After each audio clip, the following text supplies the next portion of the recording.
Welcome back my dear students. जैसा कि हम लोग क्लासेस कर रहे हैं, ये है हमारा एक ऐसे वर्ड पावर, जिस वर्ड पावर जो हम लोग ज्यादातर स्पोकन में इस्तेमाल करते हैं। ठीक है, तो ये स्पोकन का ऐसे वर्ड पावर है जो हम लोग जब बातचीत करते हैं ना, तो इसका इस्तेमाल अलॉट ऑफ यानी कि अत्यधिक से ज्यादा मात्रा में हम इसका इस्तेमाल करते हैं। अगर ये सारे वर्ड्स को अगर आप कंप्लीट कर लेते हैं, तो जब आप इंग्लिश को बोलना शुरू करोगे, जब आप अंग्रेजी बोलोगे, अंग्रेजी को जब व्यक्त करोगे, तो वो आपकी जो स्किल है ना, वो स्किल एक डिफरेंट, एक अलग लेवल का दिखेगा। तो अपने आप को अगर आप स्ट्रॉन्ग करना चाहते हैं, अपने आप को अगर बेहतर करना चाहते हैं, बेहतर बनाना चाहते हैं, तो उस बेहतर करने के लिए आपको ये कंटिन्यू आपको वॉच करना पड़ेगा। तो चलिए हम लोग स्टार्ट करते हैं, बिना समय गंवाए हुए हम लोग कार्य को आगे बढ़ाते हैं और देखते हैं कि हमारा मतलब क्लासेस कैसे आप लोग बोलते हैं, कैसे बोलेंगे। इन सारे टॉपिक पर हम लोग आज यहाँ पर चर्चा करते हैं। देखो बच्चा कहता है आई शोर, जरा गौर कीजिएगा। एक वर्ड होता है आई शोर, ध्यान से सुनिएगा। आई शोर, इस आई शोर मीन्स होता है क्या कि कोई ऐसे व्यक्ति जो आपके आंखों में खटकता है, या ऐसे व्यक्ति जो आपके आंखों को चुभता है। कहिएगा आंखों में चुभना, खटकना का मतलब क्या हुआ? यानी जिसको देखते हैं तो आपका बीपी बढ़ जाता है, जिसको देखने के बाद आपको टेंशन हो जाता है, ऐसे व्यक्ति को कहते हैं आंखों में खटकना या आंखों में चुभना। याद रहेगा, क्या बोलिएगा? आंखों में खटकना या आंखों में चुभना, उसको हम लोग कहते हैं आई शोर। इसी को हम ऐसे भी कह सकते हैं, he is an eyesore to मी, यानी वह मेरे आंखों में चुभने वाला व्यक्ति है, या वह मेरे आंखों में चुभने वाला इंसान है। तो उसको हम क्या बोल सकते हैं? He is an eyesore to me, you are an eyesore to मी, तुम मेरे आंखों में चुभने वाले व्यक्ति हो। तो इस प्रकार से हम इस सेंटेंस को, इस सेंटेंस में इस वर्ड का प्रयोग करेंगे। क्या नाम है? आई शोर। नेक्स्ट कहता है एप्पल ऑफ आई। अब देखो, एप्पल ऑफ आई का मतलब होता है आंखों का तारा। एप्पल ऑफ आई मीन्स क्या होता है? आंखों का तारा। ध्यान से सुनिएगा, एप्पल ऑफ आई मीन्स आंखों का तारा, अत्यधिक प्यारा, अत्यधिक दुलारा। तो अत्यधिक प्यारा दुलारा को हम लोग कहते हैं एप्पल ऑफ आई। जैसे आप अपने पिताजी की आंखों का तारा है, आप अपनी माँ की आंखों का तारा है, तो उसी को अंग्रेजी कह सकते हैं he is an apple of I, Apple of his sisters I. वह अपनी आंखों, अपनी बहन की आंखों का तारा है। या हम ऐसे भी कह सकते हैं यू आर एन एप्पल, क्या कहिएगा? You are an apple of your mother's eyes. मतलब क्या कहता है? आप अपनी माँ के आंखों का तारा है। उसी में कहता है आई वॉश। आई वॉश मीन्स होता है आंखों का धोखा, जिसे चकाचौंध। कोई ऐसे जगह है वो बाहरी दिखावट इतना बेहतर दिखाएगा कि उस बाहरी दिखावट को देखने के बाद आपका माइंड जो है ना एकदम डाइवर्ट हो जाएगा। तो ऐसे आंखों का तारा जो आती, आंखों का जो चकाचौंध कहता है, उस आंखों का धोखा या आंखों का चकाचौंध को व्यक्त करने के लिए हम लोग किसका प्रयोग करेंगे? आई वॉश। क्या प्रयोग करेंगे? आई वॉश। जिसको कहते हैं glamour is just an eye wash. जो चकाचौंध होता है ना, जो एकदम बाहरी से आउटलुक बेहतर दिखने वाला होता है, वो केवल और केवल आंखों का क्या होता है? धोखा होता है। जैसे अगर मान लो कोई अगर बेहतर पेंट चढ़ा दिया हुआ है, नीचे है स्टील, पेंट चढ़ा दिया गोल्डन, तो वो जो चमक दिखता है गोल्डन का, वो आपको पेंट क्या है? कह सकते हैं paint is just an eye wash. ये पेंट जो है एक आंखों का धोखा है। चलिए, एक कहता है स्क्वेंटर। क्या कहता है?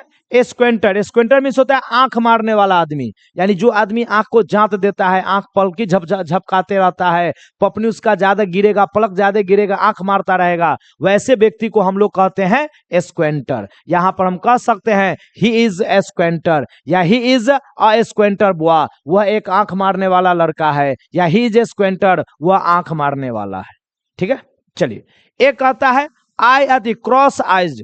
क्रॉस आइड का मतलब यहां पर देखिएगा भेंगापन। भेंगापन का मतलब क्रॉस आई मतलब जिसकी आंख एकदम तरेरे जैसा हो जाएगा, यानी उसकी आंखें एक प्रकार का समझो पलटा हुआ टाइप का नजर आएगा, उसको हम लोग कहते हैं क्रॉस आइड। यानी इसको कह सकते हैं हिज ब्रदर लुक्स स्ट्रेंज। उसका भाई एकदम बिल्कुल अलग दिखता है। क्यों दिखता है? बिकॉज ही इज क्रॉस आइड, क्योंकि उसकी आंखें क्या है? टेढ़ा है, पलटा हुआ है, भेंगापन है। एक कहता है one eyed. One eyed means होता है एक आंख से अंधा, मतलब इसको आप कह सकते हैं कन्हा। कान्हा जिसे हम लोग कहते हैं ना, वह कन्हा आदमी है, तो उसको अंग्रेजी में कहते हैं वन आइड। क्या कहते हैं? One eyed man. जैसे यहां पर कह सकते हैं he is, simple sentence, he is at a one, he is a लगा दो, अ वन आइड मैन। क्या कह सकते हैं? He is a one eyed man, मतलब वो क्या है? एक आंख वाला आदमी है। या ऐसे भी कह सकते हैं although he is one eyed at he can draw a sketch swiftly. हालांकि वो एक आंख वाला आदमी है, लेकिन एक आंख वाला आदमी होते हुए भी वो स्केच जो है बड़े आसानी से खींच सकता है, वो तस्वीर स्केच जो आराम से बना सकता है। इसी में कहता है ब्लाइंड, तो ये तो हमारे बच्चे सब आदमी जानते हैं, ब्लाइंड मीन्स होता है अंधा। जैसे आप कह सकते हैं he is blind, he is blind by birth. आप क्या कह सकते हैं? बाय बर्थ, वो बचपन से, जन्म से ही क्या है?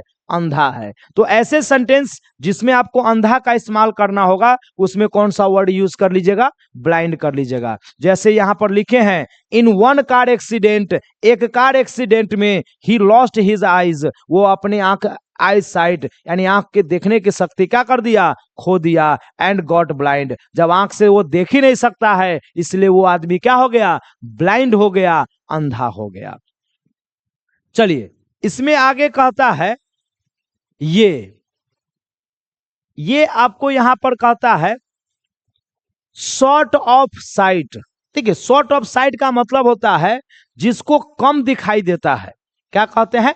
शॉर्ट ऑफ साइट, जिसको मतलब कम दिखाई दे, यानी यूं कह सकते हैं जिसको नजदीक की वस्तु जो कम दिखाई दे, नजदीक की वस्तु उसको नहीं दिखाई देता। आप फिजिक्स में पढ़ते होइएगा दूरदृष्टि, निकट दृष्टि, इसको आप ऐसे भी कह सकते हैं। जिसे कम दिखाई देता है उसको कहते हैं शॉर्ट ऑफ साइट। जैसे ही is aged and short of sight, उसका उम्र हो चुका है, इसलिए उसकी नजर जो है क्या हो गई है? कमजोर हो गई है। So he can not thread the needle, इसलिए वो सुई में धागा नहीं डाल सकता है। बेचारे का उम्र हो गया है, बूढ़ा हो गया है, और बूढ़ा होने के कारण उसकी आंखें जो है क्या हो गई है? कमजोर हो गई है, और आंखें कमजोर होने के कारण वो नीडल में धागा नहीं डाल सकता है। तो वहां पर हमने इस्तेमाल किसका किया है? Short of site. क्या इस्तेमाल किया है? Short of site. और शॉर्ट ऑफ साइट का मतलब होता है जिसको कम दिखाई देता है। क्या कहिएगा? जिसको कम दिखाई देता है। चलिए एक और क्वेश्चन कहिएगा, फार साइट। क्या बोलते हैं? फार साइट। अब फार साइट का मतलब होता है दूरदर्शी, यानी जिसको दूर की वस्तु यानी दूर को देखने में वो सक्षम होता है, जो दूर के भी वस्तु को आराम से वो देख सकता है। जिसमें यहां पर मैंने एक सेंटेंस लिखा है सी इज फार साइटेड, वो दूर देखने वाली व्यक्ति है, दूरदर्शी महिला है। And saving money for her children, चूंकि वो दूरदर्शी है, दूर की चीज को आसानी से, अब यहां दूर का मतलब ये नहीं कि बहुत दूर का, यहां दूर का मतलब हुआ कि आगे का, फ्यूचर का। यहां पर हुआ शॉर्ट साइट, जिसको कम दिखाई देता है, जिसकी नजर कमजोर होता है, उसको देखने में अच्छा सक्षम नहीं है, तो उसको कहते हैं शॉर्ट साइट।